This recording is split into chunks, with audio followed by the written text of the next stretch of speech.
সংশোধনী বিল 2024 বিবেচনা ও অনুমোদনের জন্য আজ লোকসভায় উত্থাপন করা হবে। সংসদে গতকাল সংবাদ মাধ্যমের সঙ্গে কথা বলার সময় সংসদীয় বিষয়ক এবং সংখ্যালঘু বিষয়ক মন্ত্রকের দায়িত্বপ্রাপ্ত মন্ত্রী কিরেন রিজিজু জানান, সভায় বিলটি নিয়ে আলোচনার জন্য 8 ঘন্টা সময় বরাদ্দ করা হয়েছে। তিনি আরো বলেন যে সভার মতামত জানার পর বিষয়টি নিয়ে আলোচনার জন্য সময় আরো বাড়ানোর বিষয়ে কার্য উপদেষ্টা কমিটির বৈঠকে স্থির হয়েছিল। সরকার এই বিল সংক্রান্ত যে কোনো প্রশ্নের উত্তর দিতে প্রস্তুত বলে শ্রী রিজিজু উল্লেখ করেন। মন্ত্রী অভিযোগ করেন, বিরোধীরা তাদের তোষণের রাজনীতির কারণেই এই বিলের বিরোধিতা করছে। তিনি বলেন, সরকার একটি সুষ্ঠু ও খোলামেলা বিতর্কের জন্য প্রতিশ্রুতিবদ্ধ, যেখানে দলমত নির্বিশেষে প্রত্যেক সাংসদ আলোচনায় অংশ নিতে পারবেন। The Honorable Speaker made an announcement that 8 hours is fixed right now for work amendment bill, and if required, we will take the strength of the House and extend that time for discussion. The government is very honestly and keenly looking forward to have a proper discussion on work amendment bill. এদিকে উপভোক্তা বিষয়ক মন্ত্রী প্রহ্লাদ যোশী বলেছেন, গত বছর আগস্টে লোকসভায় বিলটি পেশ করা হয়। সংসদ ভবনের বাইরে গতকাল সাংবাদিকদের তিনি বলেন, এই বিলের উদ্দেশ্য কারোর সম্পত্তি বাজেয়াপ্ত করা নয়, বরং তাদের ন্যায় বিচার সুনিশ্চিত করা। বিরোধীরা এই বিল নিয়ে জনগণকে বিভ্রান্ত করছেন বলেও তার দাবি। ये तो पहले ही टेबल हो चुका है, जेपीसी से वापस आया है। जहाँ तक फॉर्मेलिटी है वो तो अभी चर्चा कब होता है मुझे पता नहीं है, लेकिन ये जो मिसलीड कर रहे हैं तो ये किसी का प्रॉपर्टी हम वापस लेने का बात नहीं किया है, इधर माइनॉरिटी और मेजॉरिटी का। অন্যদিকে বিজেপি আজ লোকসভায় উপস্থিত থাকার জন্য সব সাংসদদের হুইপ জারি করেছে। এনডিএ শরিক জেডিইউ এবং তেলুগু দেশম পার্টিও সাংসদদের সভায় উপস্থিত থেকে সরকারকে সমর্থন করার জন্য হুইপ জারি করেছে। কংগ্রেসও তাদের সব সাংসদকে আজ লোকসভায় উপস্থিত থাকার জন্য হুইপ জারি করেছে। উল্লেখ্য, ওয়াকফ সংশোধনী বিল 2024-এর লক্ষ্য হল ওয়াকফ বোর্ডের কাজকর্ম সহজতর করা এবং ওয়াকফ সম্পত্তির দক্ষ ব্যবস্থাপনা নিশ্চিত করা।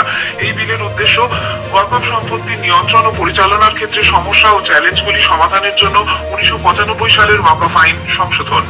এর আগে বিলটি গত বছরের আগস্টে লোকসভায় পেশ করা হয়, কিন্তু বিল নিয়ে আরো আলোচনার জন্য বিজেপি সাংসদ জগদম্বিকা পালের সভাপতিত্বে একটি যৌথ সংসদীয় কমিটি গঠন করা হয়। সেই কমিটি 36টি বৈঠক করে, যেখানে তারা বিভিন্ন মন্ত্রক ও বিভাগের প্রতিনিধিদের পাশাপাশি গুরুত্বপূর্ণ সংস্থাগুলির মতামত ও পরামর্শ শুনেছে। ত্রিভুবন সহকারী বিশ্ববিদ্যালয় বিল 2025 সংসদে অনুমোদিত হয়েছে। রাজ্যসভা গতকাল এটি অনুমোদন করে। লোকসভায় আগেই এই বিল অনুমোদিত হয়েছিল। বিলটিতে ইনস্টিটিউট অফ রুরাল ম্যানেজমেন্ট আনন্দকে বিশ্ববিদ্যালয় হিসেবে প্রতিষ্ঠা করতে চাওয়া হয়েছে। এর ফলে এই প্রতিষ্ঠান ত্রিভুবন সহকারী বিশ্ববিদ্যালয় হিসেবে পরিচিত হবে এবং একটি জাতীয় গুরুত্বপূর্ণ প্রতিষ্ঠান হিসেবে ঘোষিত হবে। এর ফলে বিভিন্ন প্রতিষ্ঠানের নেটওয়ার্কের মাধ্যমে দেশে সমবায় আন্দোলন আরো মজবুত হবে। বিলটি নিয়ে এক বিতর্কে জবাবে সহযোগিতা বিষয়ক দপ্তরের প্রতিমন্ত্রী মুরলীধর মহল বলেন, গত 3.5 বছরে সমবায় ক্ষেত্রকে নতুন দিশা দেওয়ার লক্ষ্যে সরকার বেশ কিছু উদ্যোগ নিয়েছে। বিমান উপকরণের সুরক্ষা সংক্রান্ত বিল 2025 রাজ্যসভায় পাশ হয়েছে।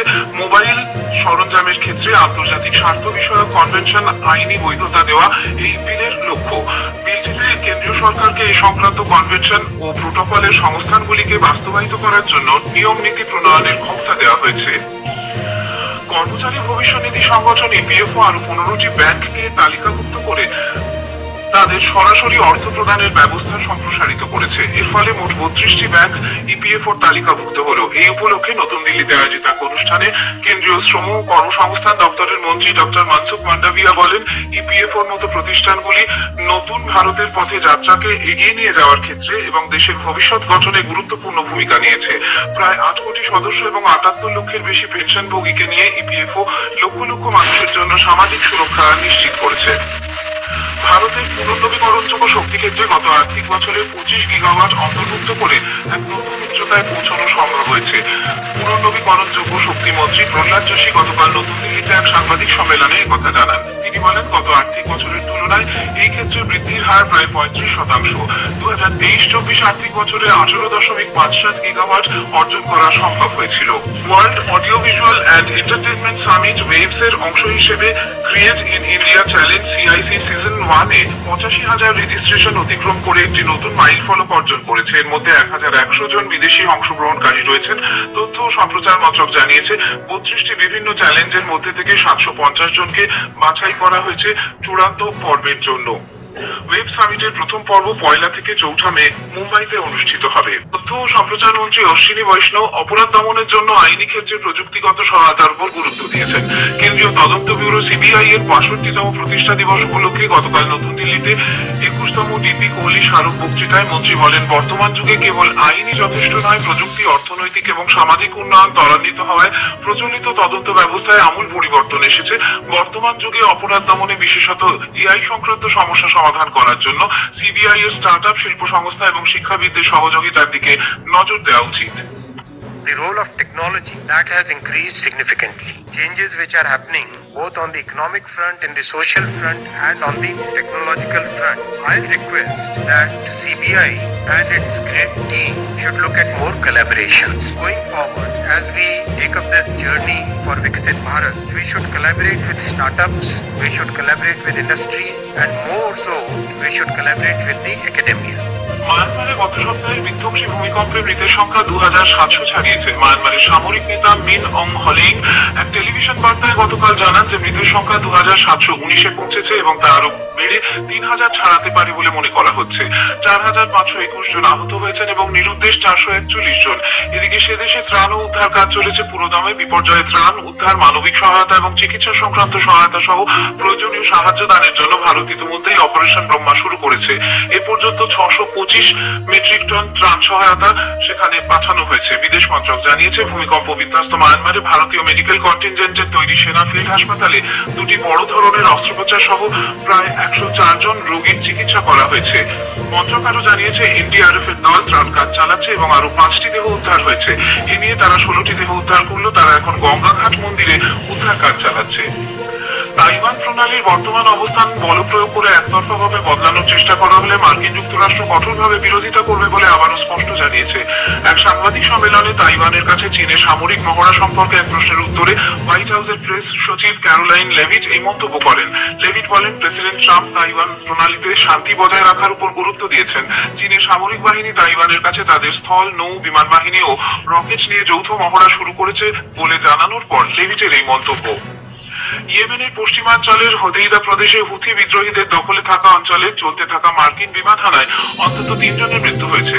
মানসৌরিয়া জেলায় একটি জল প্রকল্প ও তার ভবন লক্ষ্য করে গতরাতে আমেরিকা এই অভিযান চালায়। ধ্বংসস্তূপের নিচে কেউ আটকে পড়েছে কিনা তা খুঁজে দেখার চেষ্টা চালানো হচ্ছে। স্থানীয় গণমাধ্যমের সূত্রে জানা গেছে, সে দেশের উত্তর পশ্চিমাঞ্চলের হাজা ও সাদাহ প্রদেশে একাধিক এলাকাতে মার্কিন যুক্তরাষ্ট্র বিমান হামলা চালিয়েছে।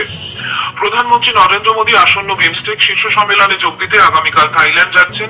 আয়োজক দেশ থাইল্যান্ড, বর্তমানে বিমস্টেকের সভাপতি। সে দেশের প্রধানমন্ত্রী পাইতংতানের আমন্ত্রণে শ্রী মোদীর দুদিনের এই সফর। উল্লেখ্য, দুদিনের ষষ্ঠ বিমস্টেক শীর্ষ সম্মেলন শুরু হবে আগামীকাল।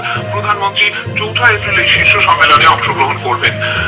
ভারতের নিহারিকা সিংহানিয়া বেলজিয়ামে মর্যাদাপূর্ণ অ্যাজেলহফ সিএসআই লাইয়ার ইকুয়েস্টেরিয়ান প্রতিযোগিতায় স্বর্ণপদক জয় করেছেন। 25শে মার্চ শুরু হয় এই প্রতিযোগিতায়। 2টি পর্যায়ে অংশ নিয়ে তিনি অসামান্য দক্ষতায় স্বর্ণপদক জয় করলেন। গুজরাটের বনসকান্থায় বাজি বিস্ফোরণে মৃতের সংখ্যা বেড়ে হয়েছে 21। মৃতদের মধ্যে 4 জন মহিলা ও 3টি শিশু। গুরুতর আহত আরো 6 জন। তাদের দিশা, পালানপুর ও আমেদাবাদ হাসপাতালে ভর্তি করা হয়েছে। হতাহতেরা অধিকাংশই মধ্যপ্রদেশের বাসিন্দা।